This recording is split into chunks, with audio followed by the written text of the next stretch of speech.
Sa kabila ng kautusan ni US President Donald Trump na ipa-deport ang mga undocumented na individual mula sa Amerika, ay nanawagan ng isang international at immigration lawyer na hindi dapat mangamba ang mga Pinoy na hindi paligal ang pananatili sa nasabing bansa. May remedyo pa kayang magagawa ang ating mga kababayan bago pa sila pauwiin dito sa Pilipinas? Alamin natin sa report ni Carlo de la Peña. Alam mo, ang mga Pilipinos dito, bagamat malapit sa puso ni President Trump, of course, when it comes to execution ng policy of against undocumented immigrants, well, pare-pareho yan ng landas, pare-pareho yan ng tinatawag natin pagtrato, no?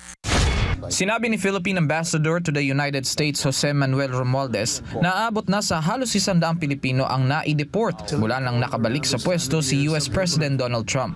Sa kabila nito, ani Romualdez, may iilan pa ring mga employer sa Amerika ang nangakong tutulungan ng kanilang mga Pilipinong empleyado na tinatawag na undocumented. Ito'y para raw maproseso pa rin ang kanilang kinakailangang dokumento at gawing legal ang kanilang pananatili sa Amerika.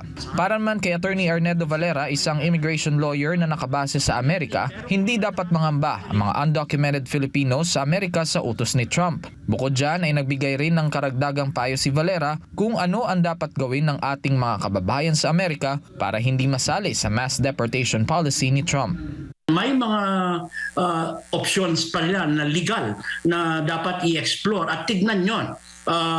Halimbawa, kung ikaw ay nakasampung taon na rito sa Amerika, may anak ka na US citizen, at ikaw ay person of good moral character, kahit na meron kang mga minor criminal convictions, may karapatan ka na kanselahin yung removal at magpresente ka ng tinatawag nating defensa na cancellation of removal, which is also an application for green card. Yan ay inahain mo lang doon sa immigration courts or before the immigration judge. Panawagan naman ng nasabing abogado sa mga otoridad. Ngayon, challenging yung mga deportation at removal orders.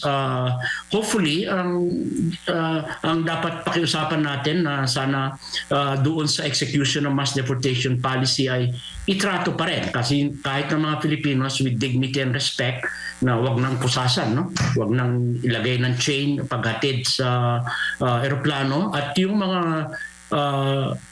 gustong ilaban yung kaso nila, na nakikita nila na malaki yung consequences kung sila ay madideport sa kanilang pamilya o kanilang mga anak, ay sumangguni po kayo sa mga immigration lawyers. Para sa Diyos at sa Pilipinas kong mahal, Carlo de la Peña, SMNI News.